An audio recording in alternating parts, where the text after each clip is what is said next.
Bonjour, c'est Benjamin et bienvenue au Climat Agenda de l'association Bilan Carbone.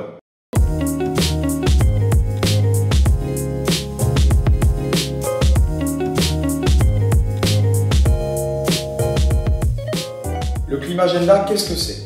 C'est un événement qui cherche à favoriser la synergie entre toutes les actions et les acteurs de la transition énergie-climat. Pour la première fois et pour la première édition de l'année, l'association Bilan Carbone a choisi de donner la parole aux acteurs engagés dans la sensibilisation et la mobilisation citoyenne. Vous allez donc, par cette vidéo, découvrir 5 acteurs engagés ainsi que leurs actualités et leurs événements futurs. Sortez vos agendas.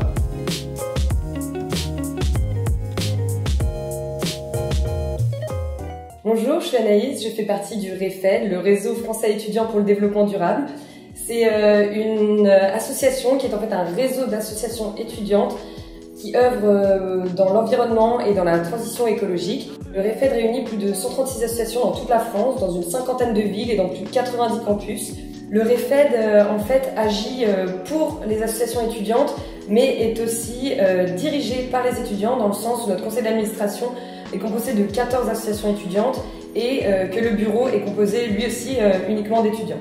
Nos objectifs principaux, c'est vraiment 100% d'étudiants sensibilisés et engagés dans le développement durable et 100% de campus durable. Donc ça, c'est deux objectifs auxquels on aspire à long terme. Pour arriver à ces objectifs, on a plusieurs formes d'action. La première, c'est de former nos étudiants, mais aussi les jeunes en général. On fait des fiches pratiques et des guides disponibles sur notre site internet gratuitement. Et à côté de ça, on fait aussi des formations, elles aussi gratuites, sur des thèmes aussi variés que l'alimentation durable, l'événementiel responsable, calculer l'empreinte carbone de son campus. Donc on fait ces formations qui sont aussi disponibles et gratuites. À côté de la formation, on essaye aussi de porter la voix des étudiants, c'est très important pour nous. On le fait par exemple en envoyant des étudiants aux COP et aux intersessions des COP. Ces étudiants peuvent vulgariser les informations qu'ils voient là-bas, ils font aussi des petites interviews et des reportages, ce qui permet de partager avec tous les étudiants de France ce qu'ils voient là-bas. À côté de ça, on organise aussi tous les 3 ans une consultation nationale étudiante où on essaye vraiment de récupérer tout ce que les étudiants pensent sur ces thématiques-là pour pouvoir construire le plaidoyer du REFED, c'est-à-dire le plaidoyer des jeunes de France. Grâce à ça, on va pouvoir vraiment porter la voix des étudiants aux institutions, aux dirigeants des universités et des campus. Notre dernière action, en fait, c'est de rassembler les étudiants. Donc, comme je le disais, on a plus de 130 associations dans toute la France. Et pour eux, mais aussi pour tous les autres étudiants qui sont intéressés par ces thématiques, on organise des after-work thématiques, des rencontres interasso, par exemple voyager responsable ou alors l'événementiel responsable, ou ça peut être la cosmétique, le textile. Donc on va aborder tous ces sujets-là tout au long de l'année via des rencontres. Et on organise aussi maintenant des forums des métiers où on essaye que voilà, les professionnels ou ceux qui agissent dans les associations rencontrent les étudiants et puissent partager leurs expériences. Donc ça, c'est ce qu'on fait tout au long de l'année. Et aussi, pour rassembler les étudiants, on a 2 grands événements. Le premier vient juste de finir, c'était la semaine étudiante pour le développement durable. Durant cette semaine, qui est du 1er au 7 avril cette année, et qui est un peu grossie sur un mois pour qu'on puisse toucher un maximum d'étudiants et un maximum d'événements, on pousse les étudiants à organiser des événements sur ces thématiques environnementales, transition écologique, développement durable, qui peuvent être des conférences, des ateliers, des expositions. C'est vraiment très large. Et ça touche les étudiants. Et cette année, on a réussi à réaliser plus de 830 événements dans toute la France, dans plus de 40 villes en France, et ça a été un réel succès. Donc on a été très contents et on essaye de vraiment faire grandir ce mouvement étudiant dans toute la France. Donc rendez-vous à la prochaine semaine étudiante de développement durable en 2020. Pour finir, en ce qui nous concerne et qui arrive bientôt, dans 3 semaines, le 18 et le 19 mai, on a vraiment l'événement phare du réseau du REFED, qui sont les rencontres nationales du REFED, les RENED. Donc ça a lieu le 18 et le 19 mai à la Cité internationale universitaire de Paris, donc un lieu exceptionnel. Donc on fait ça en partenariat avec la Cité universitaire. Et on va organiser un week-end où on rassemble toutes nos assos étudiantes, tous nos partenaires, mais c'est aussi ouvert à tous et gratuit. Et c'est vraiment un week-end où tout le monde va pouvoir se rencontrer, échanger, s'engager. Et le format, c'est des conférences, donc ça va être sur l'effondrement, sur l'alimentation durable, ça va aussi porter sur la justice climatique, les villes de demain, quelle va être l'éducation pour demain.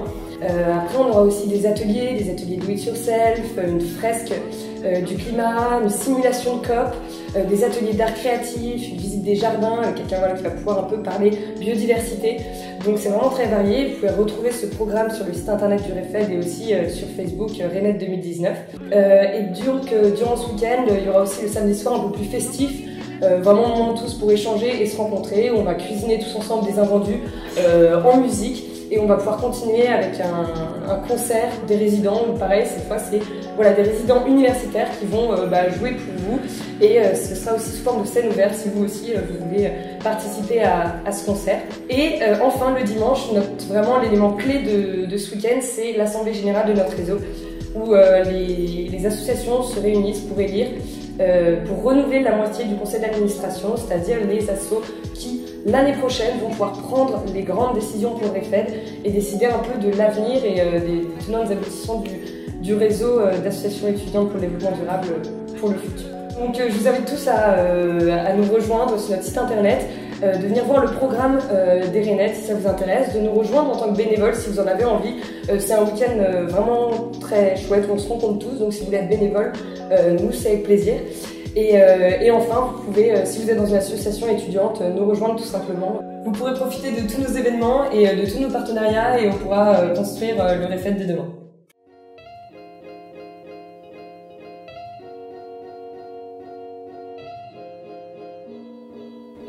Bonjour, je m'appelle Martial Breton et je suis vice-président de l'association Climate. Climate, c'est un laboratoire d'idées et d'actions sur les questions de changement climatique, une association de jeunes, professionnels ou étudiants qui sensibilisent, éduquent, informent et mobilisent sur les questions de changement climatique. Des questions de migration climatique aux enjeux de genre, en passant par la finance climatique, Climate fournit des clés de compréhension aux jeunes pour mieux appréhender les questions de changement climatique.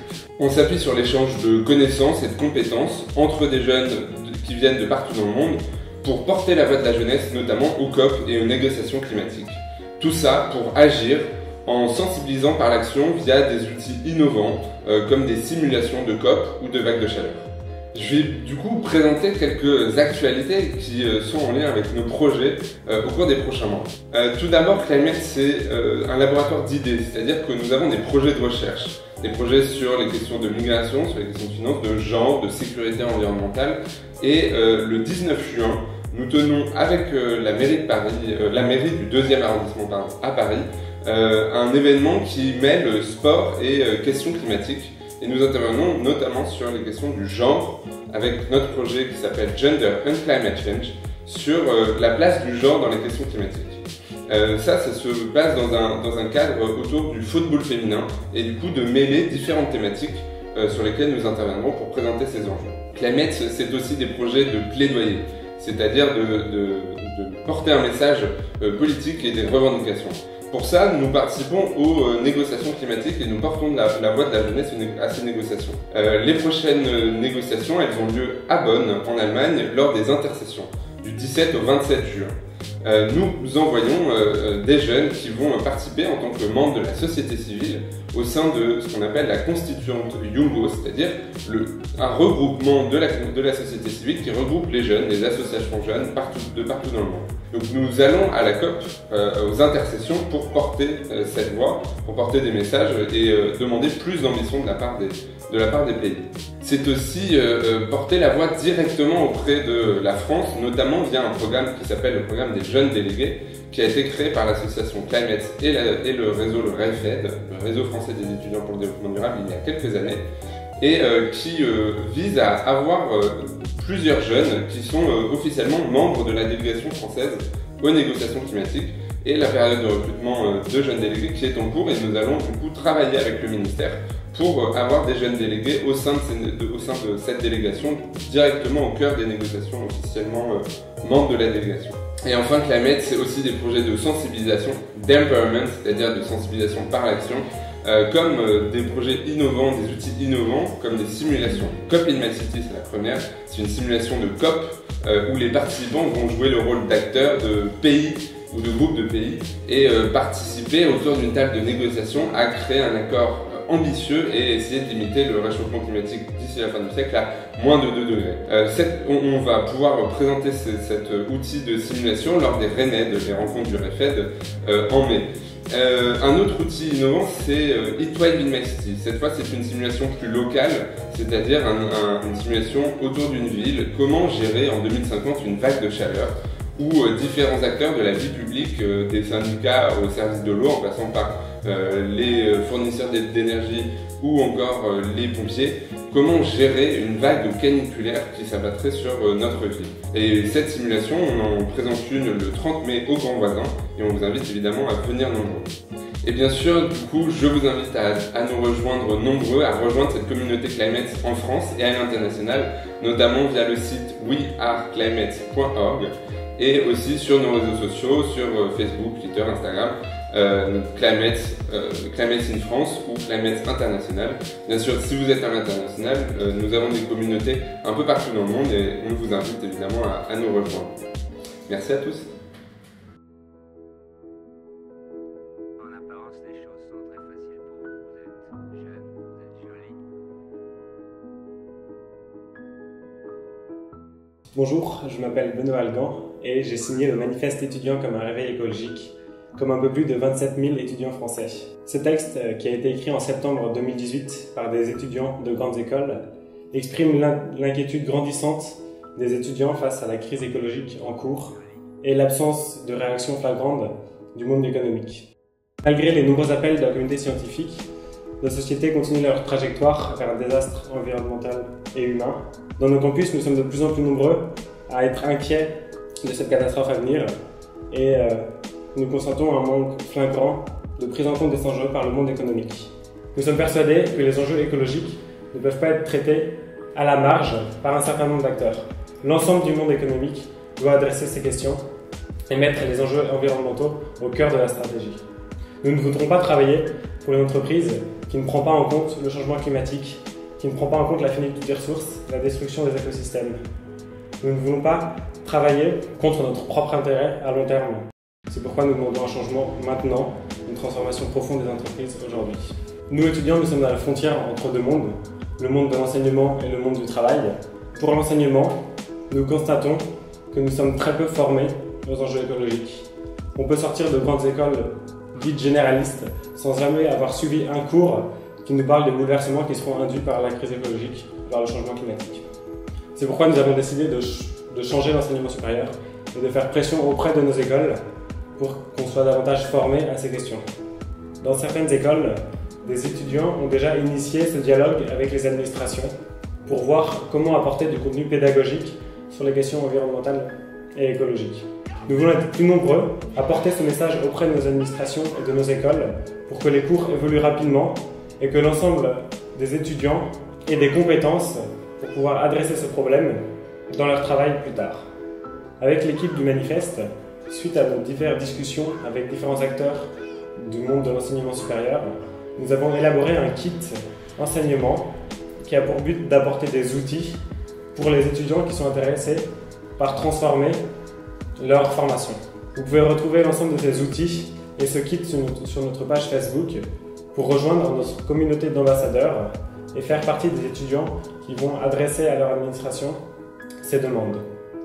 Vous pourrez également bénéficier du retour d'expérience d'autres étudiants qui ont déjà initié ces démarches dans leurs écoles et qui pourront vous dire comment ils ont réussi à changer leur formation. Si vous êtes étudiant et que vous voulez changer dans votre école la formation, il est possible de rejoindre notre communauté d'ambassadeurs, de venir discuter avec nous. Nous nous retrouvons régulièrement, notamment les dimanches après-midi, pour parler de ce qui est fait dans nos écoles et voir comment on peut accélérer la prise en compte de ces enjeux dans nos formations. Donc, depuis septembre 2018, lors du lancement des textes, nous rencontrons des entreprises et des acteurs du monde économique pour leur porter ce message des étudiants et pour leur porter cet appel à leur transformation. Nous avons rencontré des directeurs de développement durable, des DRH, des PDG de grands groupes pour leur demander de changer et d'accélérer rapidement leur transformation d'entreprise pour être plus durable. Ces différentes rencontres nous ont permis de mieux cerner les enjeux du monde économique et quelles réponses ou quelles demandes nous pourrons faire à ces acteurs. C'est pourquoi en septembre 2019, nous publierons un nouveau texte dans lequel nous donnerons des des éléments opérationnels pour changer. Nous donnerons également aux entreprises des critères et une liste de questions que nous leur posons qui nous paraissent indispensables à être pris en compte dans leur stratégie. Nous leur demanderons quelles réponses elles peuvent y apporter. Chaque étudiant sera alors appelé, lors de ces discussions avec les entreprises et avec le monde économique, à porter ces questions aux entreprises pour leur montrer que nous sommes nombreux à se poser ces questions et à vouloir qu'elles soient prises en compte dans la stratégie de chaque entreprise. Enfin, nous donnerons quelques retours d'expérience sur des entreprises qui ont bougé, sur des secteurs qui ont bougé et comment on peut accélérer le changement au sein des entreprises.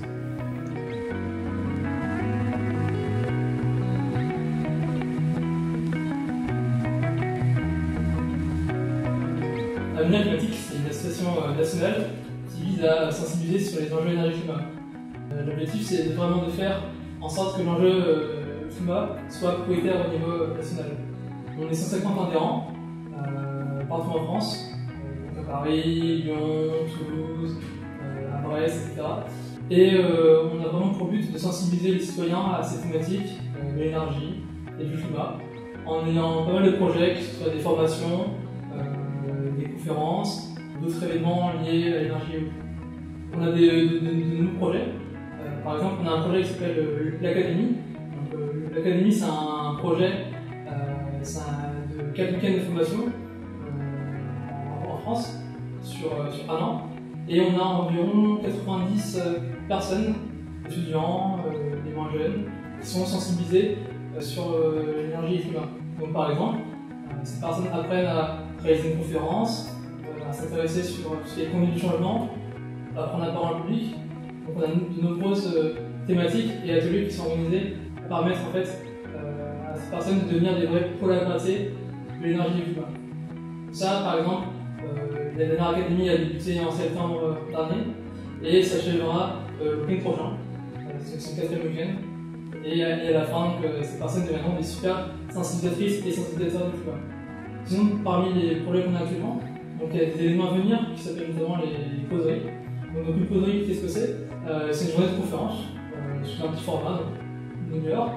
Et pendant une demi-heure en fait, de présentation, plus une séance de questions-réponses, donc des intervenants viennent de parler de n'importe quel sujet qui les intéresse sur le terme de l'énergie et du climat, plutôt de l'environnement en général. La prochaine causerie aura lieu donc, le samedi 4 mai, à la base, à Paris. Ça va durer donc, du matin jusqu'à l'après-midi. Donc je vous invite fortement à venir y participer. Parce que ça va être une super journée. En plus, ce sera la première causerie qu'on réalise donc, à la base ce nouveau lieu dédié aux associations qui sont engagées pour la lutte contre le changement climatique. Donc on a aussi une deuxième causerie qui aura lieu le samedi 8 juin aux acteurs d'hyper-durable. Et là aussi, le programme sera communiqué prochainement. Parmi les autres projets d'avenir climatique, on a le projet Carbone Campus. Le projet Carbone Campus, ou PCC, c'est un projet qui a lieu en partenariat avec le REFED, donc le réseau des étudiants français pour le développement durable. C'est un projet qui a pour but en fait, de former les étudiants à réaliser le bilan carbone de leur campus. Donc pendant 1 ou 2 jours, on leur apprend les bases de la comptabilité carbone et ils réalisent donc, le bilan carbone campus de leur université, école ou autre établissement d'enseignement supérieur. Pour ce projet, donc, ils sont amenés à manipuler un tableau Excel qui est utilisé pour les bilans carbone, et puis ils sont amenés aussi à se demander comment faire pour décarboner leur campus. Quels sont les lieux d'action. Et enfin, on a un projet qui s'appelle le pôle Q, donc le pôle culturel. Donc là encore, il y a des événements qui sont régulièrement organisés. Par exemple, des sorties pour aller voir des pièces de théâtre, des ateliers d'écriture, etc. Donc pour ça, il faut régulièrement suivre notre page Avenir Climatique et vous aurez toutes les informations nécessaires à la discussion. Sinon, comme projet événement à venir, on a aussi l'EDAC pour Université d'été décontractée d'Avenir Climatique qui aura lieu donc, fin juillet dans un lieu qui sera communiqué prochainement. Et cet événement, c'est une semaine pour parler d'énergie et climat et pour aussi travailler sur les différents projets d'avenir climatique. Les modalités pour s'inscrire vous seront communiquées prochainement. C'est un super moment pour à la fois être près de la nature et puis pour parler d'énergie. C'est vraiment le moment de l'année assez important pour l'avenir climatique. Ça permet à tout le monde de se réunir et ça permet aussi à des personnes qui ne connaissent pas bien climatique d'en apprendre plus. Sinon, parmi les projets qu'on a, évidemment, on a le MOOC, donc le MOOC Énergie-Climat, en partenariat avec l'association Blanc Carbone. On va avoir sa 3e saison débutée à la rentrée en octobre 2019. Cette année, on va s'intéresser à tout ce qui est inertie de la transition énergétique. Quelles sont les raisons pour lesquelles on a du mal en fait, à effectuer une transition décarbonée. On va s'intéresser aux inerties structurelles, aux inerties politiques, économiques, à la conduite du changement. Voilà. Ça va être différentes thématiques qui vont être abordées pour voir comment on peut dépasser ces freins et pour voir aussi quels sont les leviers d'action pour qu'on puisse réaliser une transition plus efficacement et aller plus loin des politiques. Donc on a aussi le projet Élu Climat. Le projet Élu Climat, c'est un projet qui vise à faire de l'éducation nationale le premier lieu de sensibilisation aux enjeux énergie-climat. Donc là, en fait, on fournit un kit aux enseignants, notamment au collège, pour qu'ils puissent animer en fait, des ateliers, des activités en lien avec l'énergie et le climat. Donc là, on fait pas mal de projets pilotes dans les collèges pour que les enseignants puissent facilement réaliser par exemple le bilan carbone personnel de leurs élèves, notamment grâce à ce qu'on a développé sur le PAC, le bilan carbone personnel. Et en fait, le but, c'est que les élèves soient eux aussi des pôles à gratter du climat et aillent parler à leurs parents pour dire voilà, comment on fait pour décarboner, comment on fait pour regretter notre bilan carbone. Et en ce moment, il y a aussi un tour qui s'appelle le tour Élu Climat. Donc là, c'est Nolan qui, pendant 9 mois, va partir dans les différentes écoles de France, les collèges, pour sensibiliser les élèves à ces enjeux. Là, pour l'instant, par exemple, il est parti en Suisse, il est parti dans l'Est de la France, et il va réaliser un tour de France jusqu'à la fin de l'année. Donc là encore, si vous avez envie que Nolan vienne dans votre collège ou votre école, n'hésitez pas à le contacter. Sinon, si vous voulez aussi vous investir localement, on a aussi les BLAC, les branches locales d'avenir climatique. Et là encore, vous pouvez venir, que ce soit dans des villes comme Paris, Lyon, Brest, Toulouse, et vous investir localement pour vous-même créer des événements et vous investir dans la climatique. Et si il n'y a pas encore de branche locale qui a été créée, vous pouvez vous-même créer votre propre branche locale et on vous fournira des kits si ça vous simple. Donc si vous avez envie d'avoir plus d'informations sur la climatique, n'hésitez pas à aller sur notre page Facebook, notre page Twitter ou notre site avenirclimatique.org. Rejoignez-nous.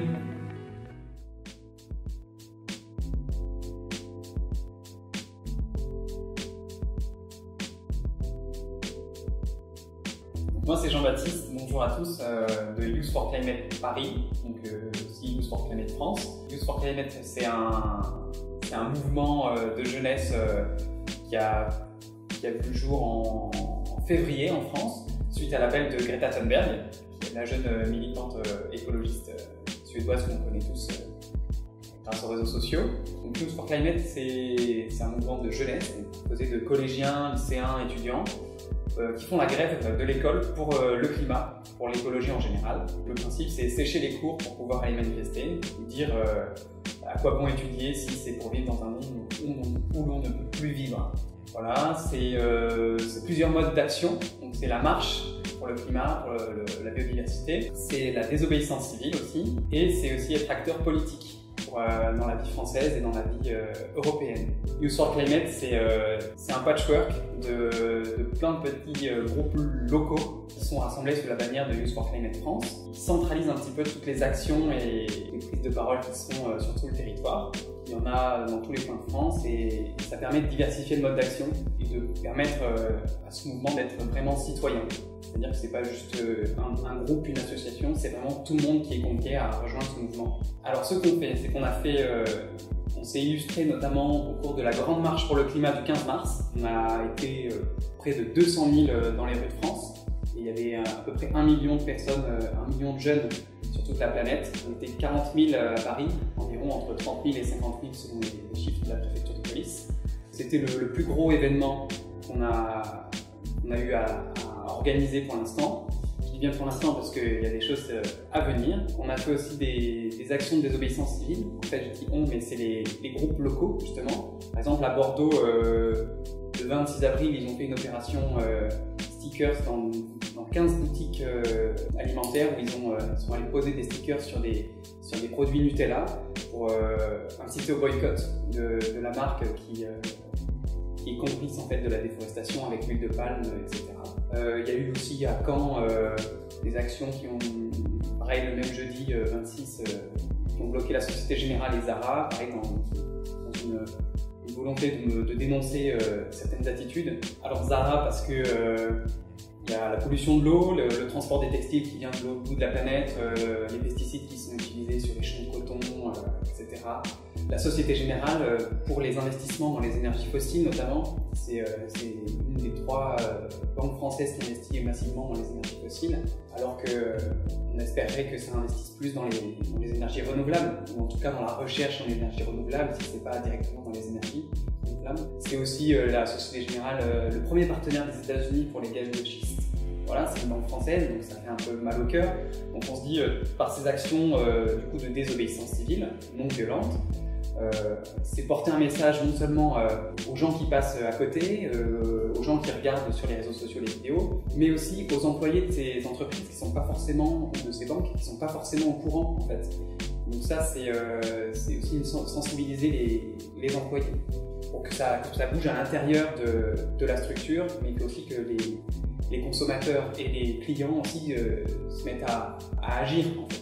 Soit à faire de la pression en disant on va changer de banque, on va changer d'entreprise, on va investir autrement, soit à dire bon mais écoutez moi je vais menacer la banque, je vais changer de banque si vous faites pas ça, etc. Le but de ces opérations de désobéissance civile c'est de dénoncer mais aussi de sensibiliser les personnes autour. Je disais acteurs politiques aussi parce que le groupe local de Strasbourg était à l'initiative d'une démarche très intéressante au niveau de la vie politique, c'est que pour les élections européennes qui arrivent à la fin du mois de mai, ils ont rédigé une déclaration sur l'honneur que peuvent signer les candidats et les élus du coup à ces élections, s'engageant à mettre l'écologie au cœur des décisions qui sont prises. Alors qu'est-ce que ça veut dire mettre l'écologie au cœur? C'est prendre des grandes décisions importantes pour l'écologie, mais aussi faire attention dans chaque décision qui est votée, qui est prise, à faire attention quel est l'impact carbone, quel est l'impact sur la biodiversité, est-ce que les accords de Paris sont respectés avec cette loi, cette décision, et aussi une invitation à faire bloc, c'est-à-dire que l'Union européenne se sert de son poids économique et politique pour inciter les autres pays à agir de manière éthique, en tout cas qui correspond à notre éthique, c'est-à-dire à faire attention justement à l'environnement. Donc voilà, Youth for Climate, c'est un peu tout ça. Donc c'est les marches pour le climat, c'est la désobéissance civile, c'est un acteur politique, tout ça en étant apartisan et jeune. Youth for Climate, c'est un mouvement qui vise à fédérer, à rassembler les mouvements écologistes autour de la jeunesse. Donc le prochain grand rendez-vous, c'est le 24 mai, où ça va être un événement mondial sur tous les continents. Le 15 mars, on était plus de 120 pays. Donc là, ça va être encore plus. En France, on attend 200 000 personnes sur Paris, on attend une mobilisation énorme. Et pour ce, on fait un appel pas seulement à la jeunesse pour cette grève du 24 mai, mais un appel à la grève générale. Qui que vous soyez, retraité, chômeur, employé, actif, salarié, fonctionnaire, mettez-vous en grève en soutien à la jeunesse pour le climat. On entend trop de personnes qui nous disent « Oui, c'est formidable ce que vous faites, les jeunes pour le climat, c'est formidable, etc. » Non, on a besoin de vous aussi. On ne peut pas agir tout seul, on n'a pas forcément toutes les cartes en main. Les entrepreneurs, c'est pas nous encore. Donc, et comme c'est maintenant qu'il faut agir, c'est à vous d'agir maintenant, c'est à vous de vous mettre en grève et de faire changer les choses là où vous travaillez. Donc voilà, si vous voulez agir avec nous, Youth for Climate, regardez ce qui se passe pour les actions, pour les débats, les organisations des actions, sur les groupes locaux, regardez, c'est un peu partout, chaque ville a son groupe Youth for Climate. Si c'est pas Youth for Climate, c'est un autre, mais il y en a forcément un dans toutes les villes de taille préfecture sous préfecture. Allez-y sur Facebook, Twitter, Instagram, vous trouverez, forcément vous trouverez. Et s'il n'y a pas, créez-en un. L'AVC vous remercie d'avoir suivi cette première édition du Climat Agenda et remercie plus particulièrement ses acteurs engagés dans la sensibilisation et la mobilisation citoyenne. N'hésitez pas à suivre toutes ces organisations sur les réseaux sociaux et à nous suivre également sur Twitter, LinkedIn et sur notre chaîne YouTube. Une deuxième édition du Climat Agenda aura lieu fin juin et donnera la parole aux acteurs de l'économie circulaire. N'hésitez pas à nous contacter si vous êtes intéressé pour participer au prochain Climat Agenda. À très bientôt.